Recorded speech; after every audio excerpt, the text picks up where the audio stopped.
नमस्कार, city post live में आपका स्वागत है। मैं हूं मोनालिसा। केंद्रीय मंत्री रामविलास पासवान पर उनके दामाद और आरजेडी नेता अनिल कुमार साधु काफी हमलावर बने हुए हैं। राजनीति में आने को बेताब साधु यादव ने सबसे पहले अपने ससुर की पार्टी एलजेपी को छोड़ा, फिर उनके धुर विरोधी लालू यादव की पार्टी आरजेडी को ज्वाइन किया, फिर अपनी पत्नी यानी पासवान की बेटी से ही पासवान को चुनाव लड़ने की चुनौती दिलवा दी। अब उन्होंने एक बार फिर से रामविलास पर हमला बोलते हुए कहा है कि वे दलित हितैषी होने का ढोंग कर रहे हैं। पटना में आरजेडी के अनुसूचित जाति और अनुसूचित जनजाति प्रकोष्ठ की बैठक में साधु ने रामविलास पर जमकर हमला बोला।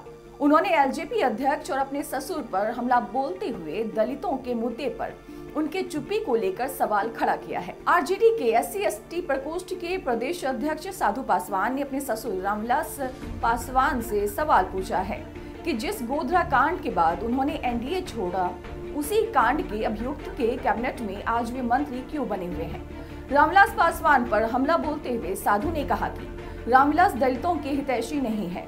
उन्होंने ऊना में दलितों पर हुए अत्याचार को लेकर सवाल करते हुए कहा कि उन्होंने इस घटना को छोटी मोटी घटना बताया था।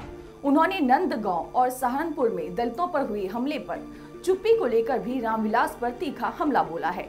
यूपी सीएम योगी आदित्यनाथ के हनुमान को दलित बताने को लेकर साधु ने उन पर हमला बोला। अनिल कुमार साधु ने कहा कि योगी जी ने दलितों की तुलना बंदरों से की है। आरजेडी नेता ने योगी को डीएनए टेस्ट कराने की सलाह देते हुए कहा कि टेस्ट कराने से उन्हें पता चल जाएगा कि वे किस प्राणी से आते हैं। दरअसल कल पटना में प्रदेश के अनुसूचित जाति और जनजाति की स्थिति को लेकर आरजेडी ने अपने अनुसूचित जाति और जनजाति प्रकोष्ठ के प्रदेश पदाधिकारियों, जिला अध्यक्षों एवं प्रखंड अध्यक्षों की बैठक की।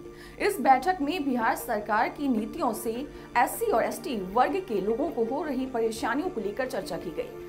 नीतीश कुमार द्वारा हाल ही में प्रदेश में चलाए गए जागरूकता रथ पर हमला करते हुए उन्होंने कहा कि उन्होंने कौन सा ऐसा काम किया है कि वे रथ निकाल रहे हैं। शराबबंदी को लेकर साधु ने कहा कि बिहार के अब शराब की होम डिलीवरी नहीं, बेड डिलीवरी हो रही है।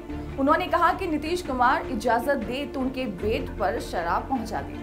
साधु ने शराबबंदी के कानून को दलित विरोधी बताते हुए कहा कि इस कानून के चलते सबसे ज्यादा दलित जेल में बंद हैं। साधु ने शराबबंदी की मुखालफत करते हुए कहा कि ये पुलिस अधिकारियों की अवैध कमाई और गरीब लोगों के प्रताड़ना का सबसे बड़ा जरिया बन गया है।